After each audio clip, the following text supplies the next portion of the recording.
I, Kalpesh Dave, Company Secretary of the company, welcome all the members to 34th Annual General Meeting of Gujarat Ambuja Exports Limited, which is being held through video conferencing in compliance with the provisions of the Companies Act 2013, read with the various circulars issued by the Ministry of Corporate Affairs and Securities and Exchange Board of India. We have with us Mr. Manish Gupta, Chairman and Managing Director of the company, Mr. Sandeep Agarwal, Full-time Director of the company, Mr. Sandeep Singhi, Independent Director of the company, who is the Chairman of the Audit Committee and Nomination and Remuneration Committee of the company. Mr. Vishwajit Saran Das, who is the Chairman of the Stakeholder Relationship Committee. Ms. Maitri Mehta, Independent Director of the company, and Mr. Giridhar Nagaraj, Chief Financial Officer of the company. Mr. Jinal Patel, partner of the Kantilal Patel and Company, who are statutory auditors of the company, and CS Neeraj Trivedi, who is secretarial auditor of the company and scrutinizer for the e-voting process for this AGM, have joined this meeting through video conferencing from their respective location. Notice of the 34th Annual General Meeting and Annual Report for the financial year 24-25 have been sent to the members whose email address are registered with the company or depository participants. In addition, physical copy of the annual report has been sent to the members who have requested for the same. Further, the company has sent a letter to the members whose email address are not registered with the company or depository participants, providing the web link and the path from where the annual report can be accessed from the websites of the company.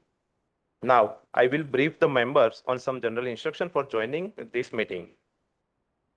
All the members who have joined this meeting are by default placed on mute to avoid any disturbance from the background noise and to ensure smooth and seamless conduct of this meeting.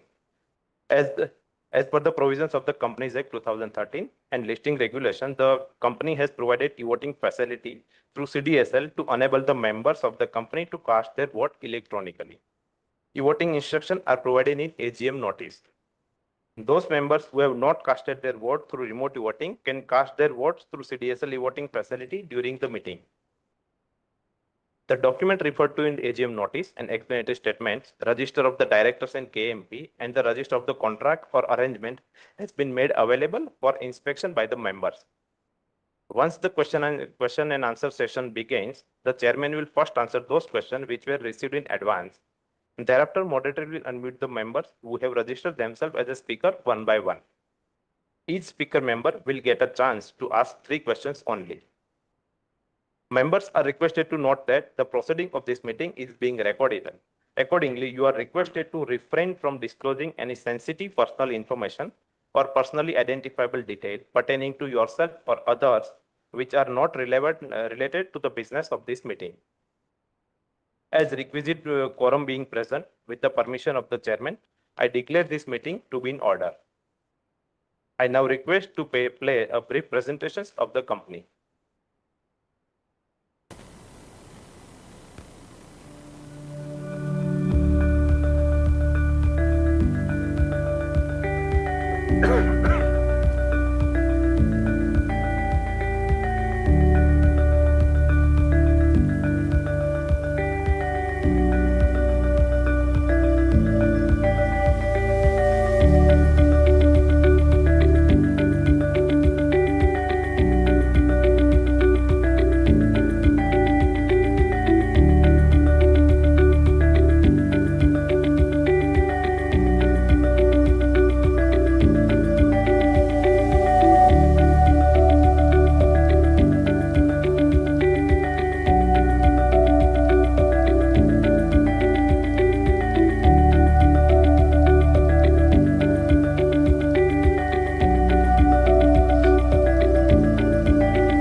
would now request the chairman to take the proceedings forward. Dear members, really sorry about my voice. Good morning. On behalf of the board, board of directors, management, employees of Gujarat Ambuja Exports Limited, it is my privilege to extend a very warm welcome to the 34th Annual General Meeting of your company. We are truly grateful for your presence today, which reflects your continued faith in our journey. We are living in times of profound change. The global economy, despite recurring challenges, has displayed remarkable resilience. However, uncertainties persist. From the ongoing conflict between Russia and Ukraine to the recent instability in the Middle East and increasing trade tensions between major economies such as United States and China. These geopolitical events are reshaping supply chains, altering energy markets, and redefining trade flows. India, fortunately, has emerged as a bright spot with a projected growth rate above 6.5%. Our economy remains one of the fastest growing in the world. Global corporations continue to view India as a trusted manufacturing and processing hub. And this India advantage is something that we at GIL are determined to harness. For the agri business sector, rising food security concerns, climate change disruptions, and inflationary pressure have created both challenges and opportunities. Demand for sustainable and traceable food ingredients is at an all-time high, and companies with integrated models and long-term vision stand to benefit.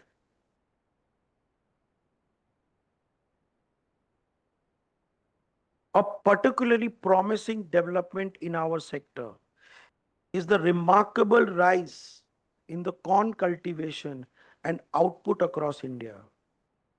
National corn production surged to a record 42 million tons in 24-25 marketing year from around 37.7 million tons previous year, with an acreage at approximately 12.02 million hectares. Encouraged by higher returns and supportive policies, including a 7.8% rise in the minimum support price. Acreages for the Kharif maize increased by 11% year on year, driving a production increase of 12.3% in 24-25 compared to the previous year. These dynamics reflect a national corn boom driven by favorable policy, climate, demand factor, that supports our business vision in starch, derivative, fermentation, and beyond. Against this framework, your company has remained steadfast in its mission. Our maize segment continues to be the backbone of operation, contributing consistently to the revenue growth. I am proud to share that a new 1200 TPD Sitarganj unit, which commenced commercial production in March, has achieved 80% operating efficiency. This makes Sitarganj the largest maize processing unit in India, a matter of great pride, not only for us, but also for the entire Indian maize processing ecosystem. Meanwhile, the expansion of our 900 TPD corn wet milling facility at Himmatnagar is progressing well, with 70% completion expected by year end. We remain on track to make Himmatnagar the second largest plant in India with a grinding capacity of 1400 TPD. We will commence commercial production in Himmatnagar in the second quarter of 26-27. When we complete all ongoing projects as committed in this AGM 2 years ago, your company will reach an unparalleled 6,000 TPD maize processing capacity in 26-27, strengthening our leadership position.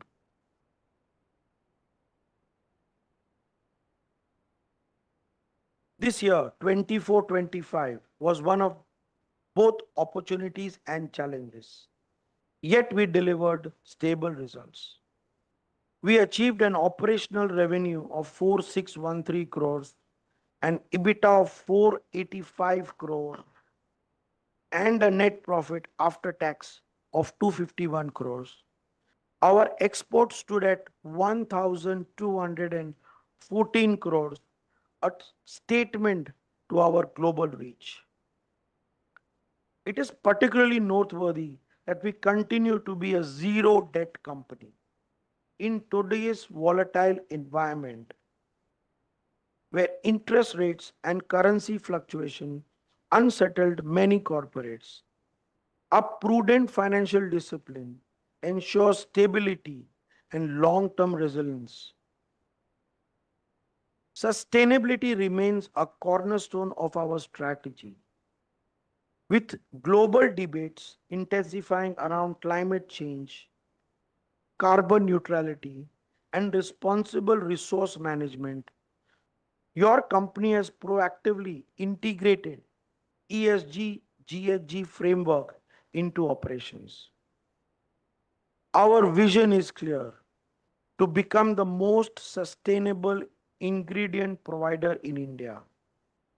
This means not only reducing our carbon footprint, but also ensuring water efficiency, energy conservation, and circular economy practices across our facilities.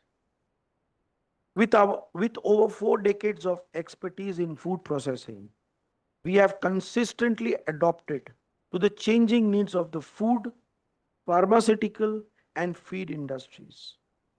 Today, we are set, we are setting our sights firmly on the future, the fermentation business. Fermentation technology is increasingly seen as the next frontier, with applications ranging from bio-based chemicals to sustainable protein. It aligns perfectly with India's Make in India initiative and the global trend towards import substitution. I am delighted to report that the construction work for all the three fermentation projects has begun. The first project is expected to commence commercial production by the third quarter of FY 25-26, followed by the other two in third quarter of FY 26-27. These projects will not only diversify our portfolio, but also strengthen India's self-reliance in critical food and pharmaceutical inputs. As I conclude, let me emphasize that none of these achievements would have been possible without the unwavering support of our stakeholders. I extend my heartfelt thanks to our customers, vendors, distributors, bankers, auditors, government authorities, and regulators. Most importantly, I acknowledge our employees. Their dedication, resilience, and innovative spirit remain our greatest assets. Your trust and confidence inspire us to aim higher, achieve more, and continue delivering long-term value. Together, we will navigate the uncertainties of the world and emerge stronger, more resilient, and more sustainable. Thank you for your attention, and I wish one of you a fulfilling and prosperous year ahead. Thank you. I give back the mic to Kalpesh. No, I would request Mr. Giridharji, CFO of the company, to give a corporate presentation.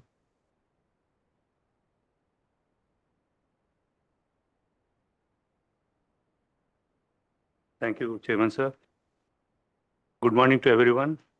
Hearty welcome to 34th Annual General Meeting of Gujarat Ambuja Exports Limited.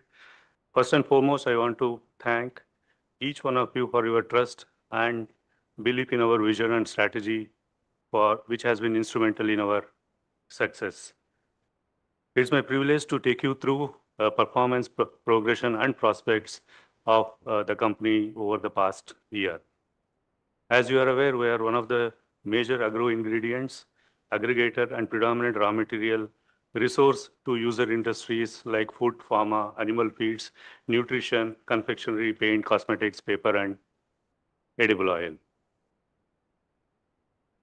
As you know, our main raw materials are agro ingredients, oil seeds, and maize.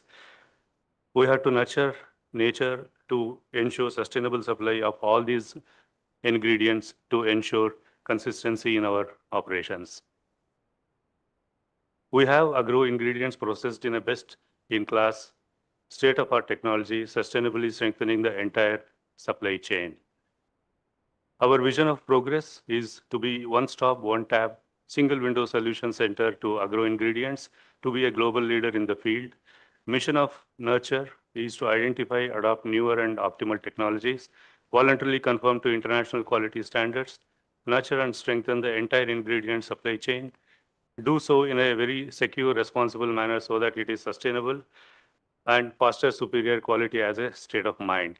Our brand, Nurturing Brands, encapsulates the company mission statement, objectives, and corporate soul.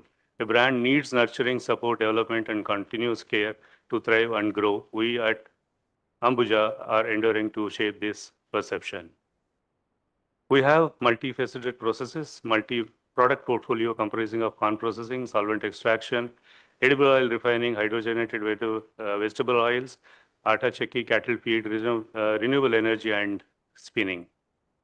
Corn processing, which is the core segment of our activity, it involves in manufacturing of starch and value-added downstream products. We have 1.7 million tons per annum combined capacity of corn grinding. We have our plant locations at Himatnagar, Gujarat, Sitarganj, Uttaranchal, Shigaon, Karnataka, Chalisgaon, Maharashtra, and Malda, West Bengal. Our main product profile comprises of starch, maize starch, liquid glucose, dextrose monohydrate, dextrose monohydrase, liquid sorbitol, gluten meal, maize germ, dextrose syrup, and corn steep liquor. Our next segment comprises of solvent extraction, where we have activities of manufacturing soya derivatives, soya meals known as the de-oiled cakes, and edible oils from soya and other oil seeds. We have 1.49 million tons of annual capacity of combined crushing of oil seeds. We have our plant locations at Kadi, Gujarat, Pithampur, Madhya Pradesh, Mandsaur, Madhya Pradesh, and Akola, Maharashtra. Our product profile comprises of liquid soya lecithin, defatted soya flour, full fat soya flour, soya granules, soya nuggets, soyabean meal, high-pro soyabean meal, rapeseed meal, castor meal, sunflower meal, cottonseed meal, and other groundnut meal. Part of our agro processing is another activity, edible oil refining, where we have refining of all types of edible oils. We have 396,000 tons annual capacity of refining. Again, we have the operations locations at Kadi, Pithampur, Mandsaur, and Akola, where we already have solvent extraction process. We have brands Ambuja Gold, Health, Magic, Sampurna, and Happy. And again, our product profile comprises of all types of refined edible oils, soybean, cottonseed, rapeseed, sunflower, corn, groundnut, palm oil, and blended vegetable oil. We have hydrogenated vegetable oil, again part of our agro processing, where we have manufacturing of hydrogenated vegetable oil, what we commonly known as Vanaspati ghee. We have 66,000 tons annual capacity, combined capacity, and we have our operations at Kadi, where we have the brand Ambuja, Moon, Triveni, Happy, and Ojas. Spinning activity, which is another segment which has been part of our setup for almost 3 decades. We have international standards of spinning with state-of-art machinery, carded, combed, knitting and weaving yarn. We have various types of plies, both 2-for-1 twister yarn. We have 65,500 spindles of ring spinning and daily capacity of around 42 tons processing. We have our plant at Himatnagar, Gujarat, where we have cartons export worthy, corn weight 189 to 2.5 kg, yarn conditioning for balancing of twist in yarn and improving strength and user-friendly environment. We have Atta Chakki operations, 123,000 tons per annum wheat processing. We have our plants at Kadi, Pithampur, with again brands Ambuja Gold Prime, Chakki, Fresh, where we have whole wheat flour and maida, what we call as another normal wheat flour. We have cattle feed operations with 16,500 tons per annum capacity at Kadi, Gujarat, where we have compounded cattle feed in pellet form. In order to have environmental friendly renewable energy operations, where all our captive operations are supported by renewable energy through windmill, we have a 10 megawatt capacity, solar 10 megawatt, biogas engine 8 megawatt, and rice husk boiler 16 megawatt capacity, where we have entire our power requirements met by these environmental friendly renewable energy sources. Some of the milestones for the financial year 24-25, we have increased our maize processing capacity to 5,200 tons, which comprises of 1,200 tons TPD maize processing unit at Sitarganj. We also received environmental clearance for 180 KL green-based ENA and ethanol greenfield plant at Malda with a planned investment of 180 crores. Some of the performance highlights for financial year 24-25, we have achieved 4,600 crores of top line with 485 crores of EBITDA, 251 crores of PAT, and return on capital employed of around 10.8%. Some of the investment parameters in CapEx, we have around 1,447 crores of investment in machinery, and the new capacity enhancement initiatives have resulted in a spending of around 121 crores, and only complete our capital expenditure program for the financial year involved around 281 crores of spending. Sustainability spotlight, we have already highlighted in our annual report also, where we have our initiatives, water treatment, waste recovered, CSR spending, and power utilized from our renewable energy sources, which we highlighted earlier. We have expanded footprints in the strategic locations across India. We have 10 locations, and we have 120 plus countries. We have already set our footprints for our export performance. A trend of all the financial performance, the revenue from 4,600 crores to 4,900 crores, 4,900 crores again in 22-23, and last year we started with 4,700 crores and ended with 4,613 crores span of 5 years. Exports revenue, again, we started with 1,500 crores in 2021, and we have maximum achieved 24,700 crores and around 1,200 crores in 24-25. Again, a major component of our revenue comes from maize segment, where we started with 1,900 crores in 2021. It reached up to 3,400 crores in 23-24, and last year we did 3,350 crores of revenue from maize segment.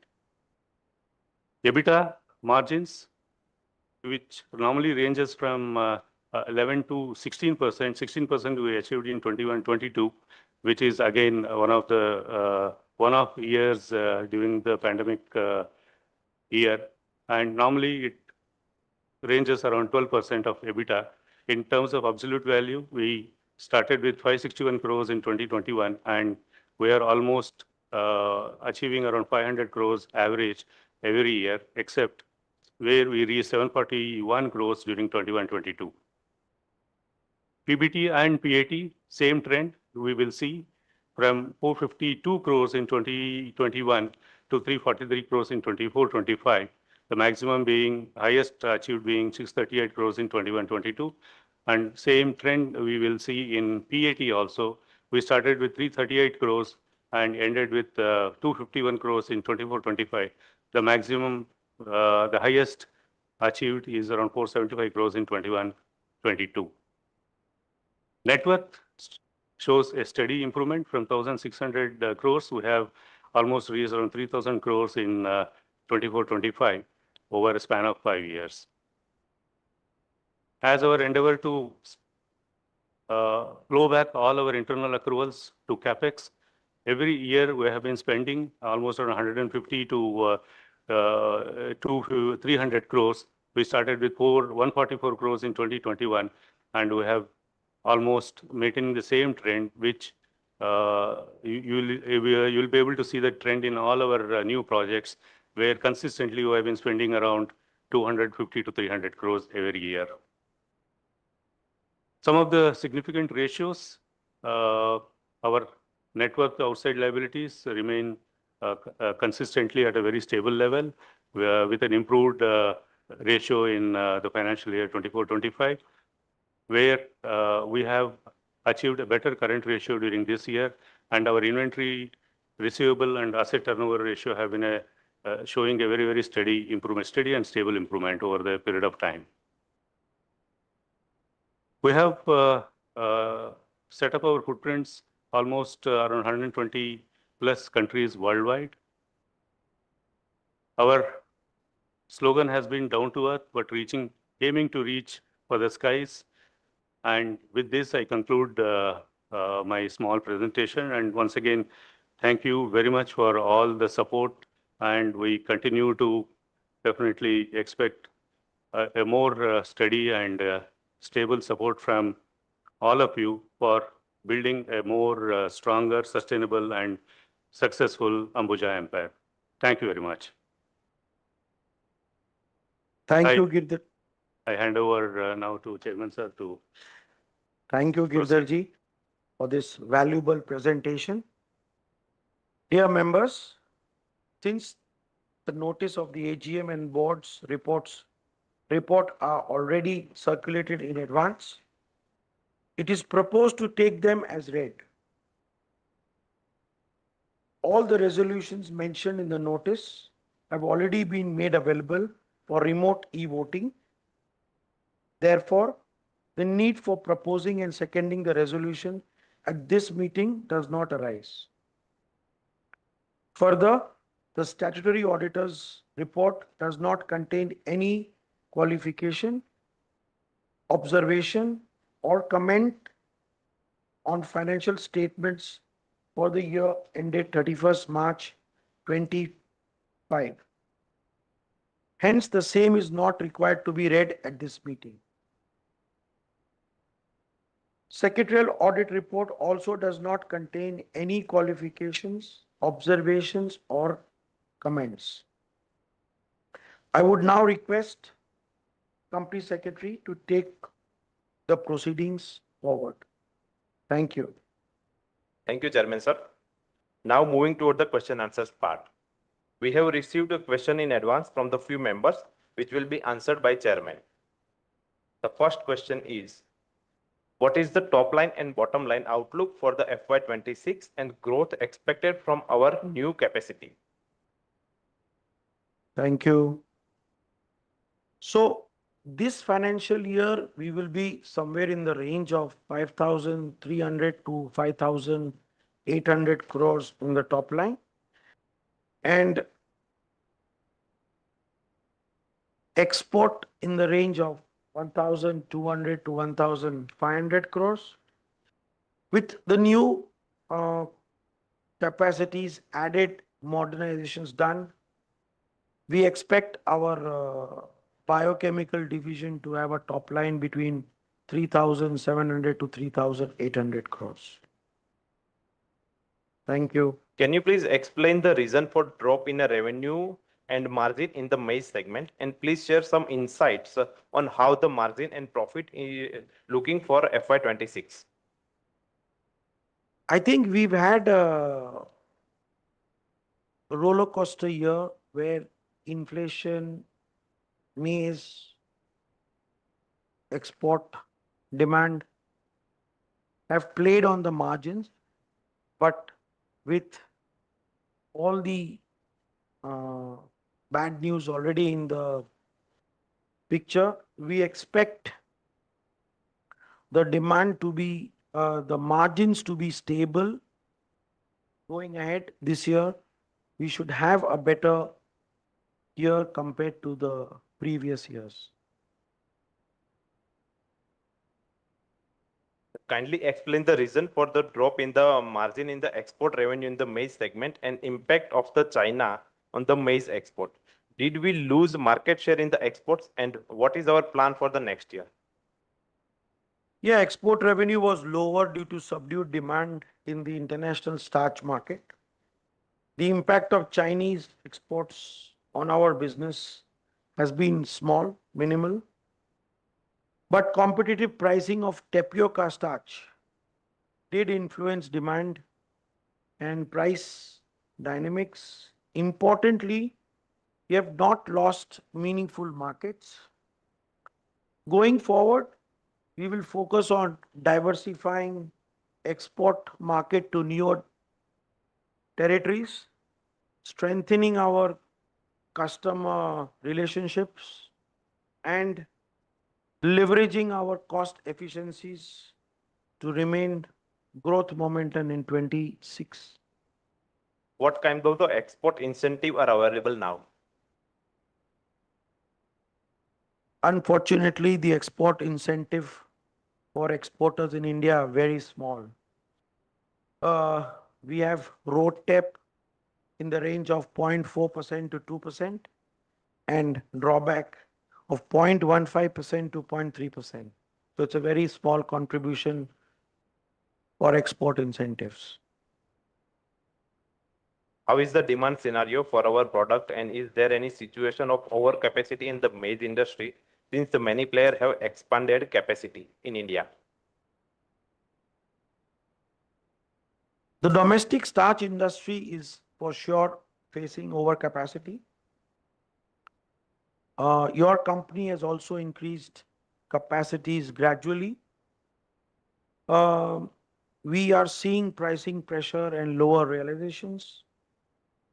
To mitigate the impact of excess supply in the domestic market, we are actively exploring new export destinations and focusing more on value-added derivatives to diversify our portfolio and improve margins. Situation of the maize in India and how much maize is produced and consumed by the different industries like poultry, starch, and ethanol. Uh, as I already said, we have a maize production of around 40 million ton. Fortunately, the corn crop is growing quite steadily at a rate of 10% for the last 2 years. On how much the industry is using sector-wise, the poultry is the biggest, which consumes about 15 million ton plus maize. The starch industry is about 6 to 7 million ton. The ethanol industry is also around 5 to 6 million ton, and the rest by cattle feed, human consumption, and various edible uses of the corn. Is there any short of the maize, and how do you see the supply of the maize in India moving in the near to medium term?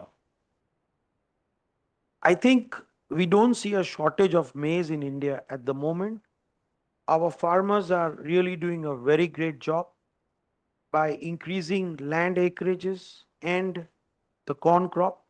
As I had said earlier, corn is called the wonder grain. It has multiple usages and can do multiple, it can be used in multiple industries, right from food, pharma, fuel, everything. And I, with the government policy of supplying food grains from its national storage to the ethanol industry, also announced for this financial year 26 from November 2.5 million tons. I don't see any major shortage of maize for this financial year.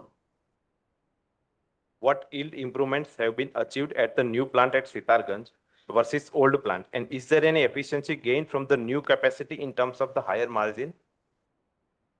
Yeah, the state of the art plant at Sitarganj is most modern, fully automated, and will yield higher recoveries and better product qualities.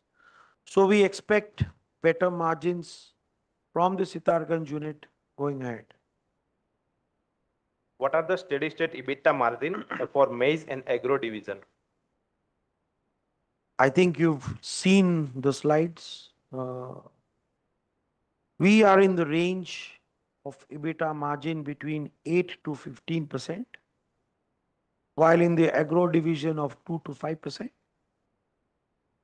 On an average, as a company as a whole, we should be in the range of 10 to 12% EBITDA margins. It could be higher, it could be a point lower. We need to see how things evolve during the year. How much the incremental revenue and the EBITDA is expected once the maize capacity reaches 6,000 ton per day by FY26? In pure capacity terms, once we get full uh, production in place, I think we are in line to reach the maize division top line of 5,000 crores in the next 2 years. Additional EBITDA margins will increase accordingly between 8 to 12%. Will our new capacity focus on the starch or value-added products? Our new our new capacities are primarily focused on value-added products, and we aim for higher margins and evolving market demands for the various value-added products we make. Starch is one component of the starch milling industry, but we are thriving to achieve higher derivative productions. How much revenue of the maize processing comes from the value-added products?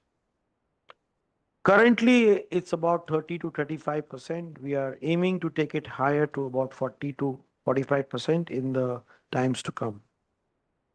So, with ethanol blending rising demand, do you see pressure on the maize availability and the cost?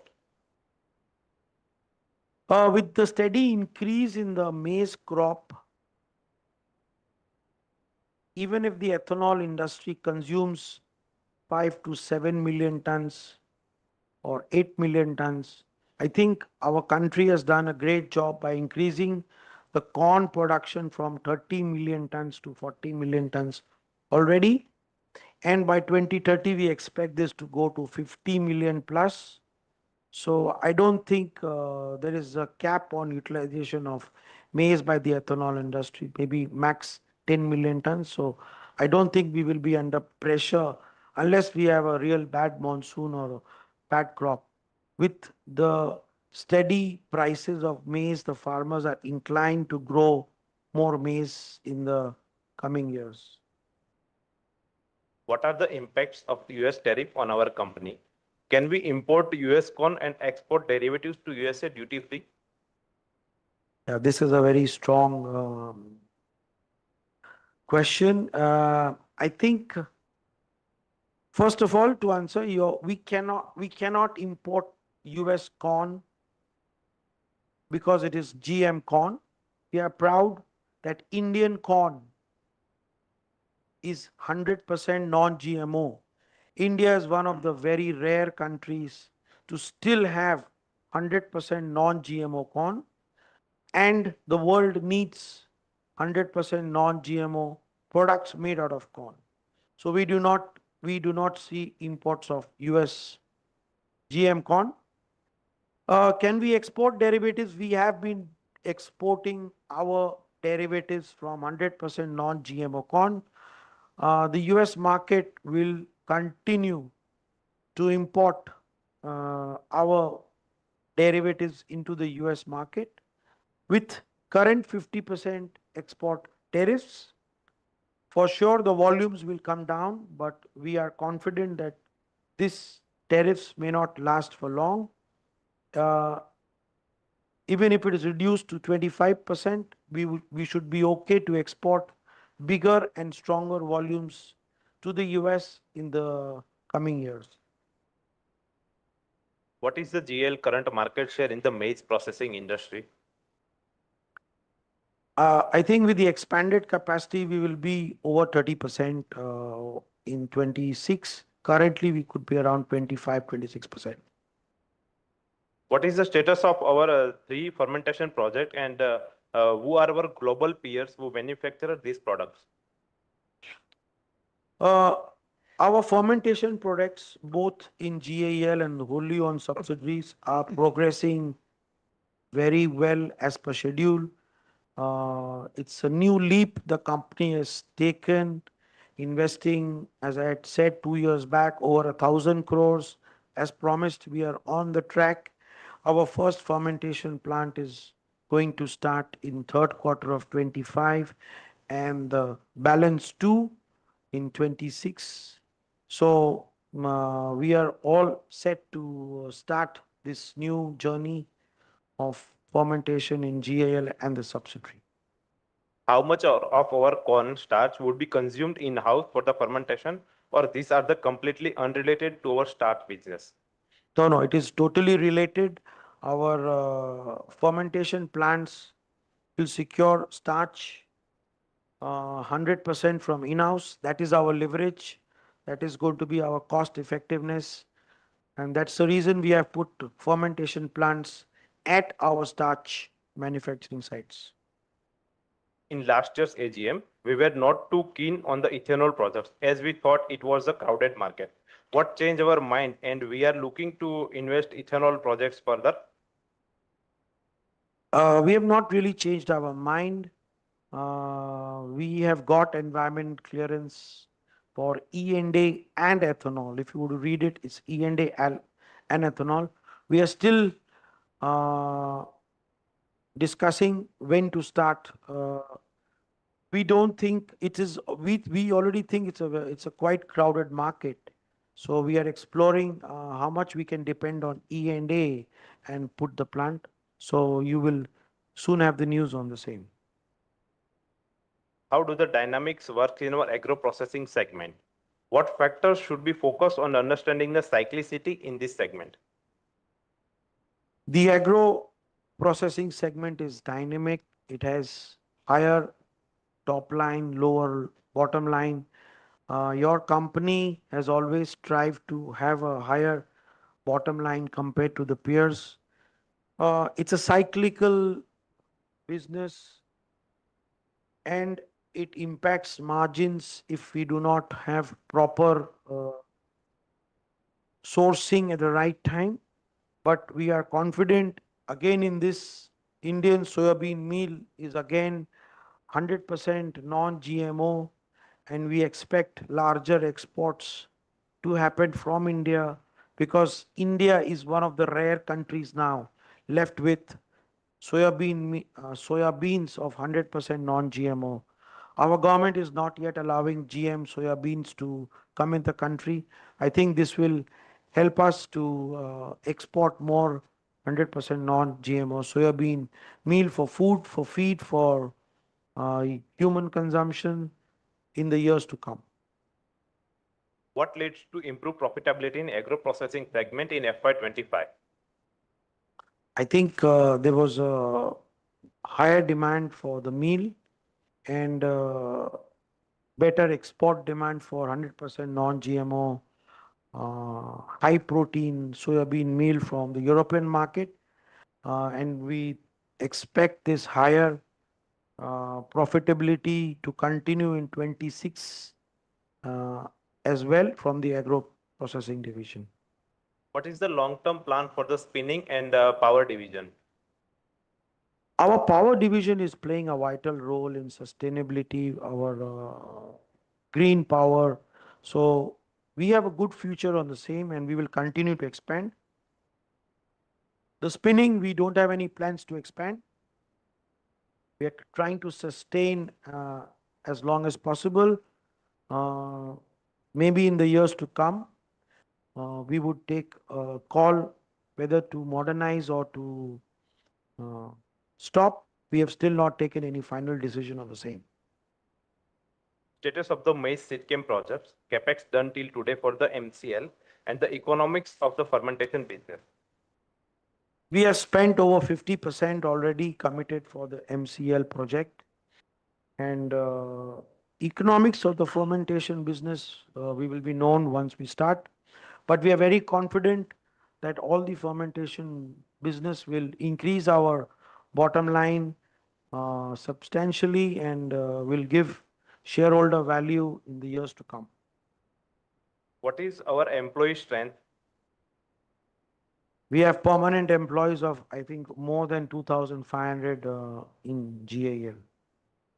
What is the capex program for the next 2 years and other future expansion plan of the company? I think we've already shared all our future plans for the next 2 years. Capex to be spent in the next 2 years. Earlier, we've already discussed this. All the details are already been shared. Where do you see our company in next 3 years? I think we will strive to be a leading fermentation starch player, derivatives in the coming years, and many more projects related to our existing business we will be putting, and we will share the details as and when available. So in the next 3 to 5 years, we have a clear roadmap of we are heading for higher top line and higher bottom line. Thank you, sir. I now request the moderator to unmute the members in the sequence who have registered themselves as a speaker. The speaker member are requested not to repeat the question which are already answered by the chairman. The first speaker member is Suresh Chandra Jain from Hyderabad. Sir, Suresh Chandra Jain has not joined this meeting. Second speaker member is Senthil Manikandan from Salem.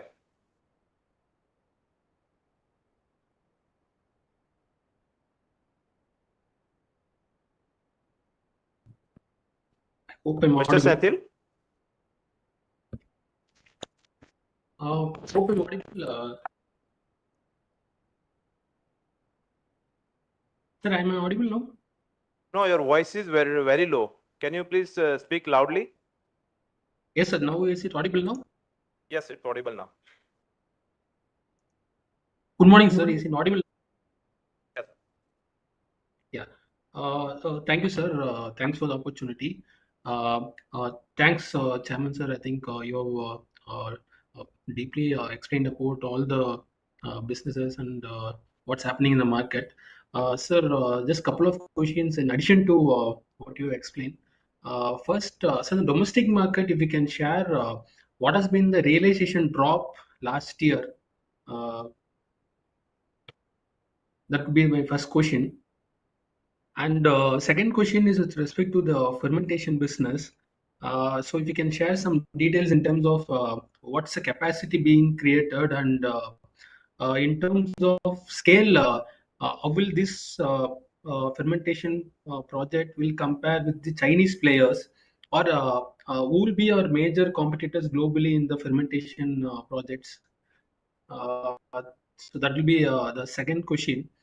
And in terms of export market also, if you can provide some clarity, so currently what's our export market share, or in terms of sales, I think we have done close to 1,100 crores. So if you want to break up and provide market wise sales share on the export markets, it will be great.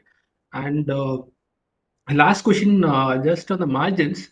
Just for the maize processing, over the next 2 3 years, I understand that last couple of years, because of this ethanol policy, we have seen a lot of volatility in the margins. Next, at least for next 1 or 2 years, how do you see the margin profile panning out? And do you see any kind of a pricing discipline in the domestic market with I think most of the weak players could be out. So if you can share your insights on this, it will be helpful, sir. Yeah, thank you, sir. Thank you, sir, for the opportunity. Thank you. Uh, we have already shared realization in drop in the maize segment compared to the previous year. It's a business where their maize prices were higher, the demand was lower from the export market, so there was pressure in the domestic market. But I think it's stabilizing now. Your next question on the fermentation business, how big it is and what is the competition? Of course, we will have competition from the Chinese players, but that is why we are going to be Make in India first fermentation plant for these products. So we are putting a global scale plant. The capacities are going to be in excess of 100,000 tons per annum. And we don't really fear the competition from China.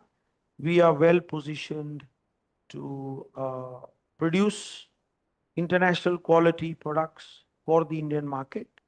We have a duty structure in place, so we should be well competitive to supply to the Indian market.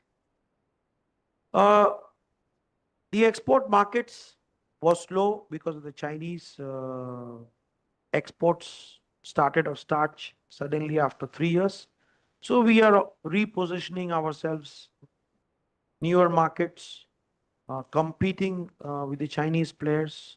You should be proud that as an Indian company, we are competing with the Chinese competition across the world and are able to still export sizable starch and derivative products across the world. So we are confident that with a larger maize crop and with the Indian rupee where it is, we will be gaining more market share in the export. Thank you, Chairman, sir. Next speaker. Next speaker shareholder is Mr. Jnaneshwar Bhagwat from Mumbai.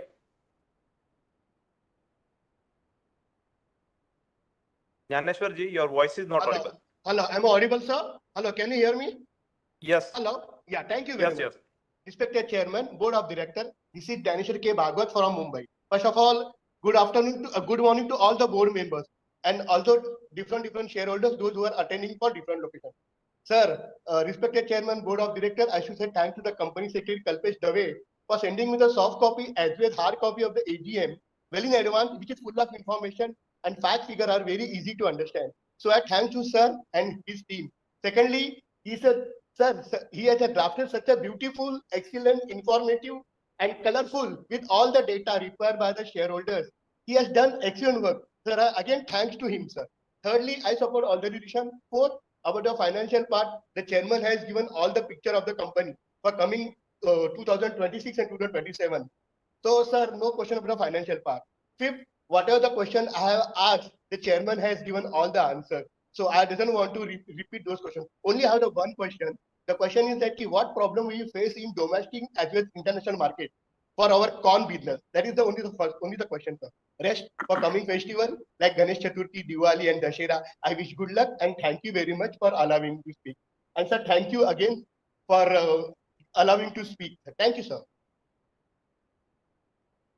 Can you Sir, please repeat your question? Sir, can you please repeat your question again, please?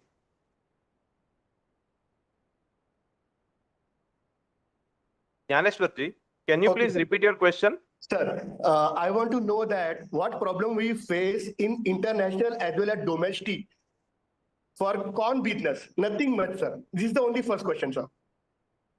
Can you hear me perfectly now, sir? Hello? I did not understand your question. Can So you just? what is the problem we face in corn and corn business for domestic and international? So, just to answer your question briefly, problems, we know business is all about problems. So, there is no major problem as such in the corn business, export markets, and the domestic markets. Of course, we have competition, pricing pressure, and so we try to find our way to be more competitive, try to secure more and more customers internationally and domestically. Thank you. Next speaker member is Himanshu Trivedi from Vadodara.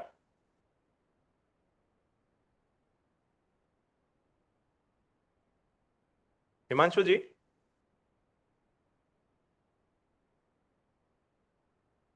Himanshu ji, your voice is not audible. Hello, I am audible, sir. Yes. Can you hear me? Yes, sir. Myself, Himanshu Trivedi from Vadodara. I support all regional item. Chairman covering all the part of AGM in their remarkable speech. So I have no question and no query from my side.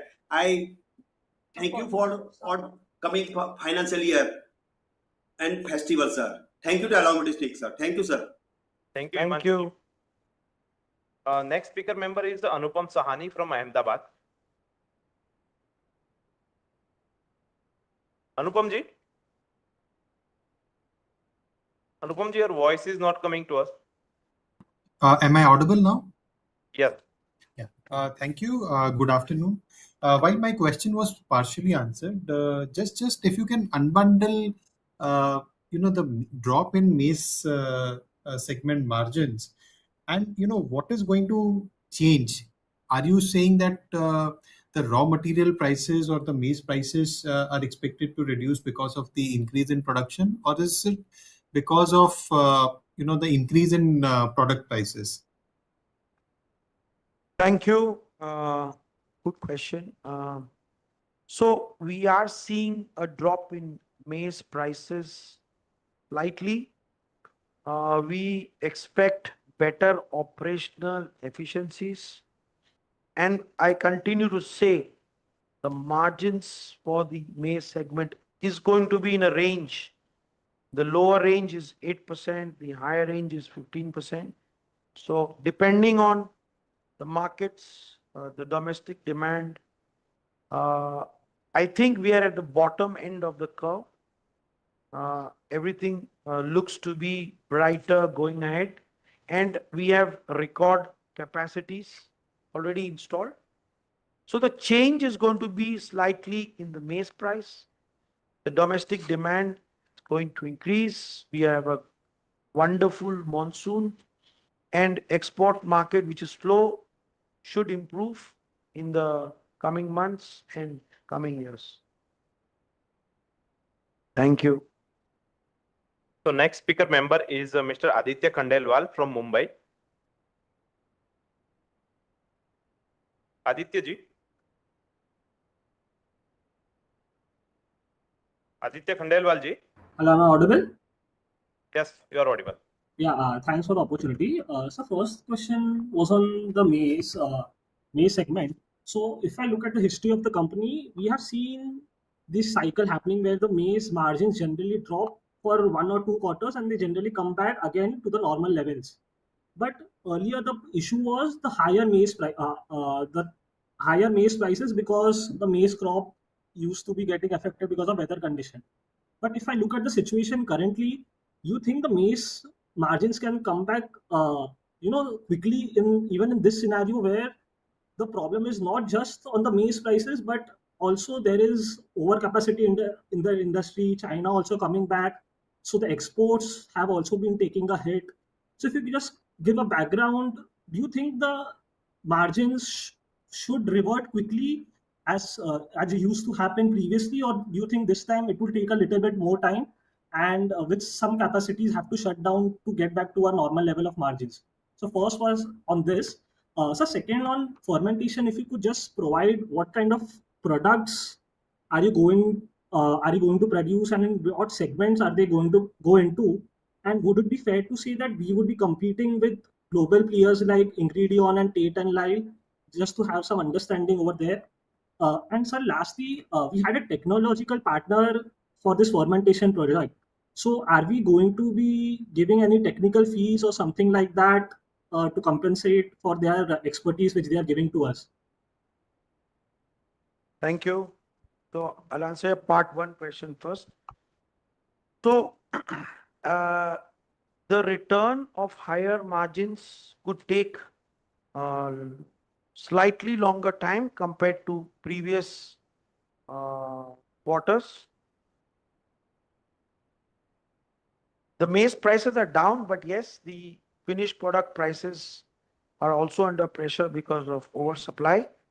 So it could take a slightly longer time for higher margins to come back for the corn wet milling industry. But we are on right track with expanded capacities to capture all the excess demand when it comes for the maize starch division with higher margins. So for the short term, it could take a longer time. Your next question on fermentation, what products are we making? We will reveal these details later on. Yes, we will be competing with multinationals who are exporting their products, fermentation products into India. The sectors which will be using our products are going to be the food, the pharma, the feed industry. So it's going to be the same range of consumers who have been using our other products. So it will be very easy to integrate. Thank you. Next speaker member is the Mr. Keshav Garg, who have joined this meeting from Ranchi. Sir, thank you very much for providing me this opportunity. Sir, firstly, on the maize side, sir, now in the past 2 quarters, the margins have fallen drastically, and the whole industry is seems to be under pressure. Many players are making losses now. And sir, even despite that, everybody is expanding capacity, even though I understand the demand for starch is growing in single digits in the country. Sir, Stan Star is doubling capacity. So Gajit has already, I think they are in the process, and so are we. So it seems that things will become far worse before they get better. And sir, so in that light, if you could give us some kind of a timeline that in how many quarters or years do you expect the margins to recover back to the 8 to 15% band that you are talking about, the normalized margins, sir? Because right now the margins are at 5-6%. So now, secondly, sir, I'm trying to understand, sir, our maize exports as a percentage of revenue fell from around 36% to 26% last year. Now, sir, it seems that since we are unable to import GM corn, which is basically trading at 15 rupees kg, versus our desi corn, which is trading at around 23-24 rupees kg. Sir, so if we cannot import the GM corn, we will definitely, it seems, get priced out of the export market. Sir, so because with the expensive raw material, how will you compete in the end product?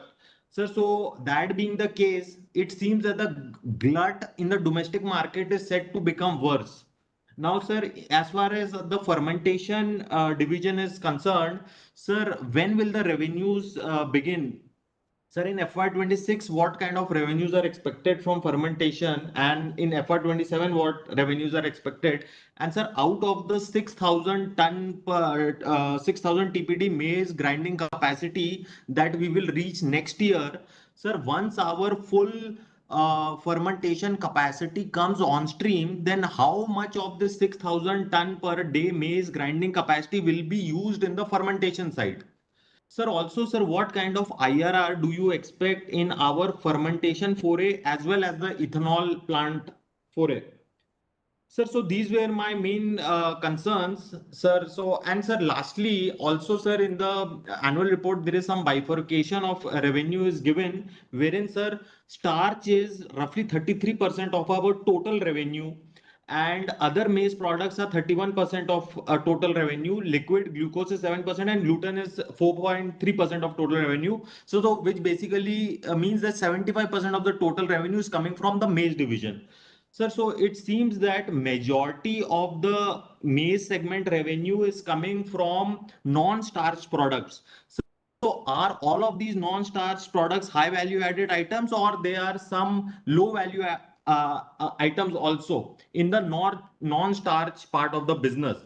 Basically, sir, out of 75%, if we take out the starch, which is 33%, that means 42% of the total revenue of the company is coming from non-starch maize products. So what I'm trying to understand, are all of these high value items more higher value than starch or otherwise? So thank you very much. So these were my main concerns. Thank you very much once again. Best wishes. Thank you. Try to answer your questions. Yeah, it will take 1 quarter, 2 quarters, maybe 3 quarters to come back to higher margins. Competition is expanding. We have also expanded, and it was important for us to expand. We have been in the industry for last 30 years. We needed to put more bigger plants, more efficient plants, and more sustainable plants for the future. So the investments made in the maize division was done precisely thinking at long-term vision and sustainability of the company. Your other question, interesting, is the GM corn price is 15 rupees and the Indian corn price is higher. How are we going to be competitive in the international market? So GM corn is primarily grown in North America, South America. There is no competition from that. Landed price of GM corn today is higher in India than the non-GM. Chinese, which is our biggest competitor, has higher corn price, slightly higher corn price than India. So they are also not importing GM corn from around the world.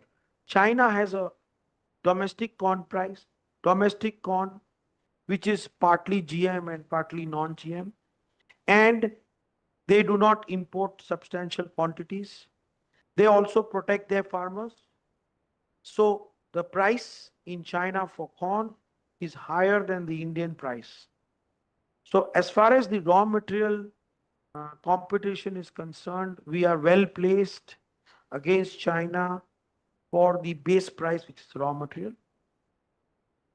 The disadvantage is that China has higher export incentives, which India does not have, which is partially offset by lower corn price. So we have no competition from the US corn and South American, because that part of the world produces the maximum GM corn around the world, which is more than 400 million tons, which is for their own domestic and export feed industries into Asia, but that does not, and the landed price with the freight is much comparative to the Indian.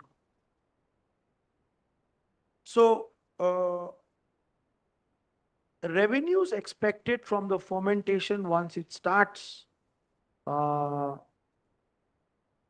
at full capacities, we should have revenues of between 800 to 1,000 crores from the fermentation business. So 27, 28 FI is going to be the full year of operation for all the three fermentation. We should start, as I said, in 26. So financial year 28 is going to be the full operations we are going to see for the fermentation business. On your last question about the percentage of value-added products, is all the derivatives part of the value-added products? You have rightly seen the starch is contributing about 30-31%. Rest, we have already said, our value-added products are in the range of 30 to 40%. Are they higher valued compared to the starch? Most of them are higher value compared to the starch. So that is why we call them value-added products, and except some feed ingredients, everything is valued higher than the starch price. I hope I've answered all your questions. If you still have any, you can mail it to us. Thank you. Our next speaker shareholder is Mr. Manjit Singh from Delhi. Members are requested to note that the Manjit Singh have not joined this meeting. The next speaker member is Mr. Deep Gandhi from Surat.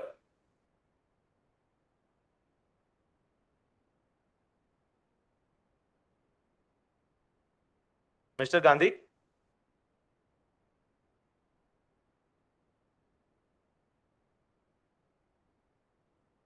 Mr. Gandhi, your voice is not audible to us.